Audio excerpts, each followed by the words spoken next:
welcome back to my corner of the internet. I'm Shannon, and today we're talking about The Guest List by Lucy The Guest List by Lucy Foley. And this is the first book of Lucy's that I've read, although she does have a few out. This one is not a thriller, but it's definitely a mystery, and there's a murder. It's a bit of a murder mystery, and I really had a lot of fun reading this. It really keeps you guessing the whole time. There were a few times where I thought I had it pinned down, and then by the time I get to the end, I realized that I didn't, and that's great. I love when that happens, because once you start to read a lot of mysteries or thrillers, as soon as you start reading the next one, your mind starts spinning. And it starts spinning, trying to come up with the most outrageous things you can think of. And normally throughout the course of a book, I can guess what's gonna happen, which I don't mind. As long as the book is still well written and engaging, I don't care if I've already guessed the ending. But yeah, I sure love when they can sneak it past me. So that was a lot of fun. So anyway, this book is about a wedding taking place on a very secluded Irish island. And I love that sort of trope of a group of people isolated from, you know, the rest of civilization, because then you kind of have the stakes are a little higher and they have nowhere to go. So I do like that. So there's, like I said, a wedding, and two people are getting married, Jules and Will. Jules is a very successful businesswoman. She runs a magazine called The Download, and Will is a handsome playboy actor who is kind of the star of a reality show called Survive the Night or Survival or something. And so the TV crew puts him in these crazy places, and he has to sort of just make it through the night, escape where he is, things like that. So there's a bit of a daredevil aspect to Will. So they're the two that are getting married. Now this book flicks back and forth through different points of view, so we're kind of getting everybody's, we get to see the story through a lot of different characters' eyes, which I do like. Once we start nearing the end of the book, the POVs are switching so quickly. Sometimes it's a page, 2 pages, half a page, and then you're on to someone else. But by the time that starts happening, you're so familiar with all the characters that it's easy to keep up. Now there are quite a few different point of view characters here. So there's Jules is one. Will isn't really one until later in the book, but we have Jules, the bride. We have her sister Olivia, who's the bridesmaid. Oh, Trixie. We have Jono, who is Will's childhood best friend, who's the best man. We have Hannah, and Hannah is the wife of Charlie, and Charlie was Jules, the bride, one of her really close friends growing up. And then we also have the point of view of one of the wedding planners. She lives on this island. She grew up there. And back in the day, there were other people that lived on the island, but as time went on, it just kind of became a ghost town, and now her home is kind of the only one that's left there. And her husband Freddie, they live there. Now her name is a very Irish name that doesn't sound the way it's spelled, and those were always a little tricky, so I looked it up on Google to hear how Google was pronouncing it, and I believe it's Aoife. So we're gonna call her Aoife. And she is the final point of view character, I think. Let's see, yeah, because here on the back it says, an exclusive wedding on a remote Irish island. The bride, the plus one, the best man, the wedding planner, and the bridesmaid all have a secret, all have a motive, but only one is a murderer. And it's really just one of those books that right from the very beginning, like, it just captures your attention, and it's just so fun to get to play along. We get to learn the backstories of all of these main characters, and we learn about Will's backstory, the groom, mainly from his best friend Jono, from his point of view. But we also learn about everybody else, and then once it finally, Trixie's laying beside me and she keeps wiggling a bit and knocking the tripod. Okay, so by the time the book comes to an end, all of the characters' stories have woven together so seamlessly that it was absolutely spectacular to witness. The way that Lucy wrote this book, it's woven together nearly seamlessly and in ways that I didn't guess. So amazing. There were things that, like, a situation would be mentioned, and I'd know that somehow one of these people fit into it, but I couldn't guess how. So in terms of the plot, there's not a ton. You know, it all takes place over like 2 or 3 days on this island while this wedding is trying to happen. And that's all that's really happening, aside from the flashbacks, is this wedding's trying to happen and then somebody gets killed. And then we have to find out who done it. And one of the other elements that come into play that I loved was it's also stormy. So not only are they isolated on this island, but the weather's so bad that they can't really leave even if they wanted to, and I just love it. It gives me that sort of old school mystery vibes, which I loved a lot. And yeah, so that's all I'm going to say for people who don't want spoilers. If you don't mind the spoilers, you can keep listening, because I'm just going to kind of give some examples of how everything wove together and who the victim was. But I don't want to spoil it for anybody if you don't want it spoiled.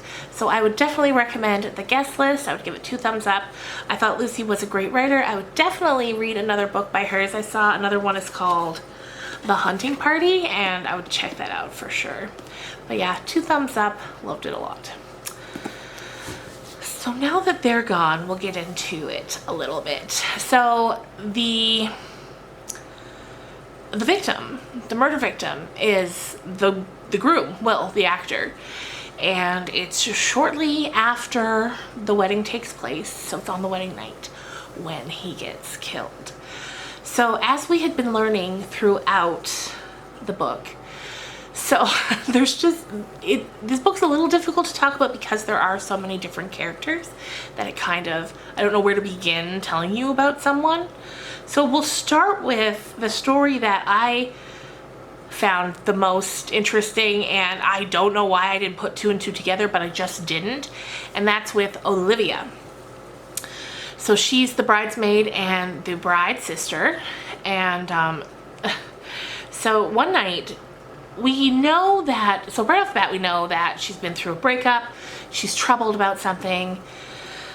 We get that from other characters. So one night she's out with Hannah, and Hannah's the +1. She's Charlie's wife. And so her and Olivia are outside, and they're kind of passing a bottle of vodka back and forth, talking, and Olivia feels like she can open up to Hannah. And so she starts telling Hannah about what happened to her and how she got to where she is today. So what happens first is Olivia had broken up with a longtime boyfriend, and she was really upset about it because him and one of her close friends are now together, and she just feels really betrayed and really hurt. So she starts like a Tinder account on, or like, and whatever dating app it is. And she lies a bit, she puts in a fake age, makes herself seem a little older than she is, a fake name, and she ends up meeting up with this guy. And her sister, I think, was out of town, so she's using her sister's like fancy apartment, pretending it's her home. And they start seeing each other, and his name is Steven. And they start seeing each other, and eventually things come to a head when one night she gets a little brave and she decides to take Steven to this party that her sister was throwing at a museum. And she goes in and she gets really drunk, and she ends up making a bit of a fool of herself. He gets her into a cab and sends her home. And that's kind of all we know about Steven. And she doesn't really see him again. And then later she finds out that she's pregnant, and then that becomes a whole thing, but she doesn't end up having the baby. So then later, when somebody asks Will how he and Jules met, or he's giving a speech, but somehow it comes up, and he's talking about how one night he was at a party. So this is much later in the book. He says one night he went to a party with a friend of his who had to go home early, and he was standing outside after having put them in a cab, and he decides that should he go back in, should he go home, what should he do? And he decides to go back into the party. Then that I put together, Will was Steven. They're the same person. And so he sent Olivia home that night drunk in a cab, went back in, met Jules, and that's how they ended up getting married. And then Olivia says when she finally met this mystery man that her sister was dating, because it took a while before the family finally met him, and of course her sister was talking about him as Will, even though when Olivia sees him, she's like, oh my god, that's Steven. So she wasn't the only one lying about her name on that app. But neither of them say anything when they first meet, and it just kind of, once you don't say anything at that initial meeting in front of Jules, like it's kind of too late then. They both, or Olivia felt like I can't bring it up now. Everyone will be like, well, why didn't you bring it up when you met him? It'll seem sketchy. And so that's how they met. And another thing that kind of comes into play in this book is we learn about Will's history, like I said, through his best friend, Jono. And we learn that Jono and Will and their whole group of friends went to this really fancy private school, an all-boys school. And Will's dad was the headmaster there, and it was just a really, you know, the kind of school where it's like a boarding school and it's a private school and it's an all-boys school, and just not great things happen there, and all these kids are spoiled, and it just becomes this whole situation. And Will, being very handsome and charismatic, he was kind of the ringleader of it all. And they used to have this thing when they were boys at school called survival.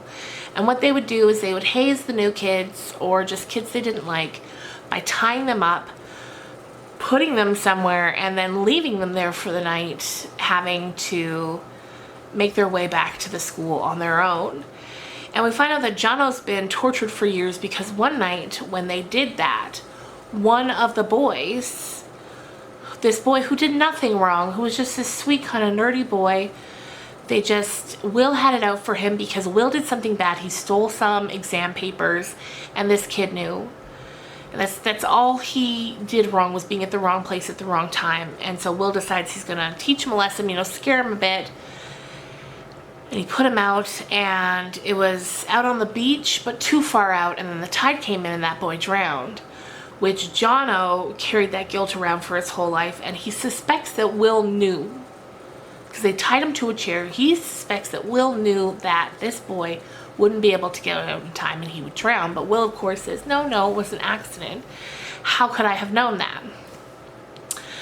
So they're right there. So as we're learning people's backstories, once we know that it's Will, we're kind of like, okay, a lot of these people had a reason to dislike him and maybe want to hurt him. And there's a lot. And with Hannah, she's got this whole relationship with her husband Charlie. Their relationship's been on the rocks a little bit. And then throughout the night, she finds out that despite Charlie having told her for many, many years that him and Jules had never had a physical relationship, she finds out that at some point they had. And so that kind of makes her just really start to question everything she knows about everything. So she doesn't really have anything against Will, at least not then. But later on, after it sort of sets the ball rolling for how she does find out something about Will. Once she's mad at Charlie, she goes and dances with another man. And this man ends up being a friend of Will's from school, not a close friend, but just kind of at the wedding because they were friends. Later on, she and that man and one of the other guys from the school start talking. And we know that something happened with Hannah's sister, that it definitely seems like she had taken her own life at some point. And I don't know if it was directly said at that point, but anyway, they start talking about, I don't know what brings it up, but they start talking about this girl that Will used to know, that Will used to go out with in school. She was just this lovely girl, and then they break up, and he had pictures of her on his phone, and he put it on a website for everyone to see, and that girl was mortified. And it all starts to click together for Hannah, because that was her sister Alice. And now all of a sudden Hannah has motive too. But what it ends up being, it turns out that it was actually the wedding planner. And we find out right towards the very end that it's because that boy, that young boy that Will had hazed at college that ended up dying on the beach, was her brother. And she had kind of orchestrated it. Once she had heard that Will was getting married, she orchestrated it to make it possible for the wedding to happen on the island. Like, she reached out to Jules, offered a great price for such a beautiful location for the wedding, because she wanted to talk to Will. She wanted to get him face to face, to confront him and have to give her an answer for what happened. But once she finally gets him alone, she snaps, because earlier in the evening she had heard Jono confront Will about what had happened, and she heard the remorse in Jono's voice, and she heard the lack of it in Will's. And so once she finally gets him alone, she snaps. She takes the knife that she had taken off the table that had been used to cut his very wedding cake, and she stabs him with it. Now, once the body's found and the police are called, and it takes a while for the police to get to the island because, like I said, it's very bad weather. Jono is the one to find Will, and he takes the knife out of his chest, which at that point, you know, you're not supposed to do that, because if you had any chance of surviving, it's with a knife in you. Once you take it out, then the blood comes. But and so he comes stumbling out. He's in shock. He's got the knife in his hand. He's covered in blood. They find Will's body. They have no reason to think it would have been the wedding planner, Aoife. So Jono ends up being arrested for the crime.